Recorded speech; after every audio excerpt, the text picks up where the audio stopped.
propositions and questions found in philosophical works are not false, they're just nonsensical. They have no sense, no meaning. You see. What he means by sense is the referent of a word.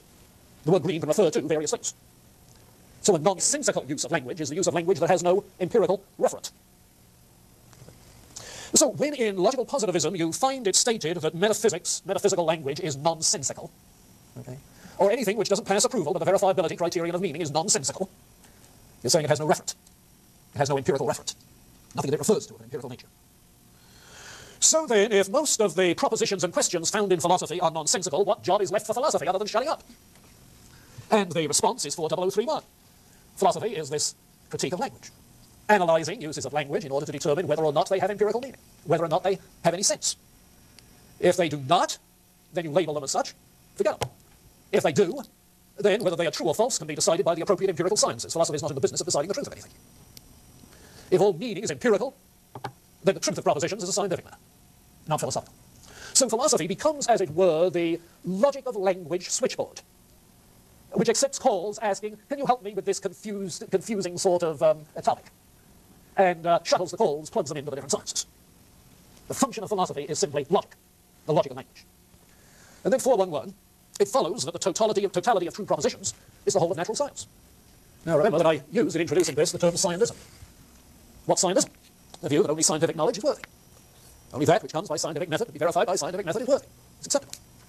A scientific exclusivism, which is obviously being touted in the 19th century empiricists, here again in the early Wittgenstein, and in the logical positivists. Okay? But for 111, philosophy is not one of the natural sciences. It aims at the logical clarification of thoughts.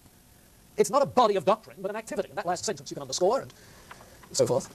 So you should no longer, according to Wittgenstein, talk of somebody's philosophy as if it's a body of doctrine. Don't talk of Hegel's philosophy, a body of doctrine. You see? You talk rather of people who are doing philosophy. Now, that phrase is something Wittgenstein introduced, but it's caught on outside of those who agree with Wittgenstein, so that you probably hear us around in this department telling you, come on, do some philosophy, don't just talk about it in second-hand fashion. Get inside the guy's thinking and do some philosophy for yourself. You see? A philosophy is an activity of analysis, whatever else it be. At least that.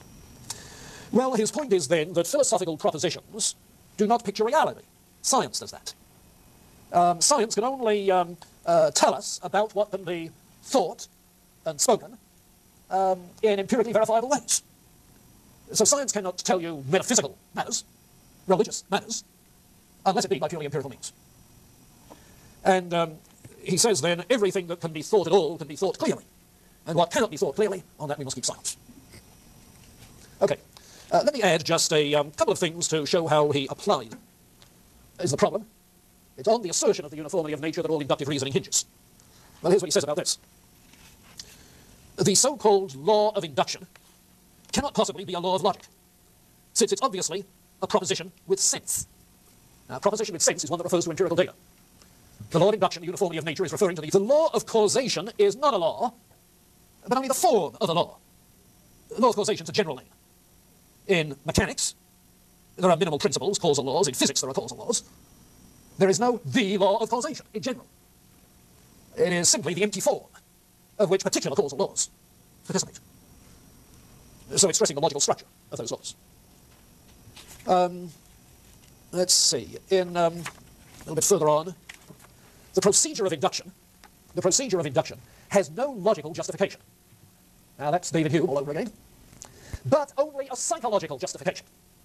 David Hume all over again. You see? Yeah, the psychological justification in that psychologically grounded belief in causation by virtue of the constant conjunctions of conditioner expectations. And then there is no compulsion making one thing happen because another thing happened. There's no causal necessity. The only necessity that exists is logical necessity. That A cannot be non-A, for instance. No such thing as causal necessity. So the whole modern conception of the world is founded on the illusion that the so-called laws of nature are explanations of natural phenomena. The laws of nature are not explanations of natural phenomena. The laws of nature are not laws. There's no necessity to them at all. Well, what about values, moral values? Okay, here's what he says about moral values. In the world, that is to say the world of facts, empirical facts, in the world everything is as it is, everything happens as it happens, in it no value exists. Because value is not an empirical fact. It's not empirically observable. If there is any value that does have value, it must lie outside the whole sphere of what happens in the world. Value would have to be something extraneous. It must lie outside the world. So, it is impossible for there to be propositions of ethics. What is a proposition? Statement about states of affairs. Facts, empirical facts. So there are no propositions of ethics, no ethical propositions. Propositions can express nothing that is higher than facts. So it's clear that ethics cannot be put into words. What is an ethical law of the form, thou shalt? When such a law is laid down, one's first thought is this: and what if I do not? Thou shalt, and what if I do not? It's clear that ethics has nothing to do with punishment and reward in the usual sense of the terms.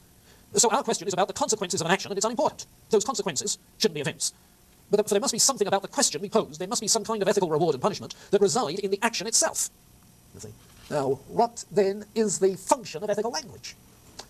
Well, Wittgenstein doesn't come out and tell us. The logical positivist will say that ethical language is purely emotive. To say thou shalt not steal is simply emoting about some people's behavior. Venting feeling, not stating facts. There are no ethical facts to be recorded in propositions. So this leads then to the emotivist theory of ethics, which we're going to be meeting in Wittgenstein. You'll notice he has a chapter on ethics and aesthetics. Yeah.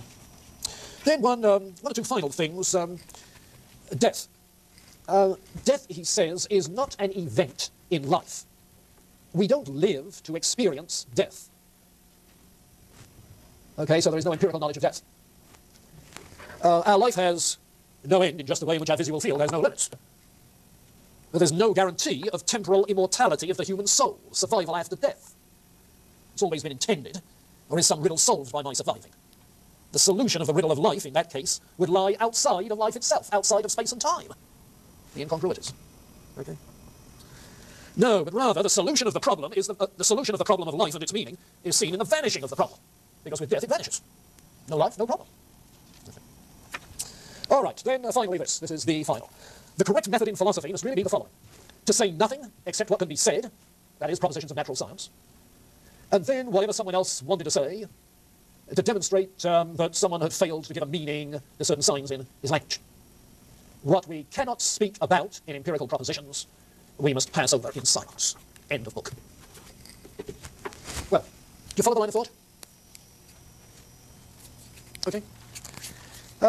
It's very much the same as Russell at this stage, very much the same, yeah. Except that it moves, I think, in the way it's stated, several steps closer to logical positivism itself. Several steps closer. Questions, comments? John? No. Yeah. What he's really saying, I think, underneath all of this, is that the problem of the meaning of life is an empirically meaningless problem. A meaningful problem is one which is asking factual questions. This is not asking factual questions. What is the meaning of life? And if you say the meaning of life is the fact that there is a life hereafter in which it all comes clear or something of that sort, then you are saying that the meaning of life is outside of life. So how could that be answered in empirical ways? Yeah, it's interesting to note what other empiricists have done with that question that he raised.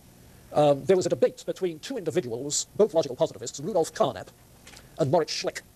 And I think this was a debate in the British Journal of Philosophy of Science, back in the 20s, as I recall, in which I think it was Schlick argued that discussion of immortality of a future state is empirically meaningless. Carnap argued, no, it might be empirically meaningful if it turns out that we have empirical data thereafter. Hereafter, you see. And John Hick, the British philosopher of religion, at one stage in his thinking, and he's gone through various stages, he's now in a very different one, but at one stage when he was discussing the meaning of religious language in empiricist terms, talked of eschatological verification. You see, Carnap seemed to say that belief in immortality would be capable of eschatological verification, so it's empirically meaningful. Well, Hick wanted to say that the Christian faith as such is capable of eschatological verification. So that on the last day, John, you can say to somebody, hey, I told you so. You think? Yeah, so if you get an extended definition of the empirical, then the future experience could in principle account. Okay. Does he do anything with aesthetics? Does he know about that? Or yes. He does, but I... Neither have I. Well, I don't think we didn't discuss anything that he said in his earlier work. We Yeah. discussed what his, It would be in his later work when he's coming to ordinary language in less than scientific terms. Yeah. So before it's not really an issue. Okay, yeah. Yeah, let me say this thing about his later work. What he does in the earlier work, he has second thoughts about later on. The Tractatus was published in 1921. In 1929, he left Cambridge and dropped out of philosophy, not coming back until the 40s. And in 1945, he published Philosophical Investigations. In that book, he tells us that the picture theory of meaning has no clear meaning. And that comment of his gave rise to the self-referentiality criticism of the verifiability theory. Namely, that if to be verifiable, a proposition has to be empirically accessible. Well, the verifiability theory of meaning is not empirically accessible, so it's not verifiable. So that was one of the things which led to the downfall of logical positivism. He also suggested that Russell's dream of atomic propositions, indivisible units of thought, is too vague. There is no clear criterion for an atomic proposition. And the notion of an ideal language is too artificial. He says things like logical language and syntactic language are like parade ground foot drill for soldiers. Fine for teaching logical discipline, but you don't use them on the battlefield. You see. And it was with that that he abandoned this scientism, trying to narrow all meaningful discourse to scientific discourse, and started talking about language games. That is to say, there are a variety of different language functions, of which scientific-type language is only one.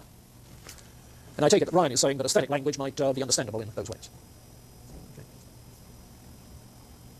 How are we doing? That looks like time. Okay, Monday we'll get into logical positivism as such, and that means AJAM. What I'm planning to do is to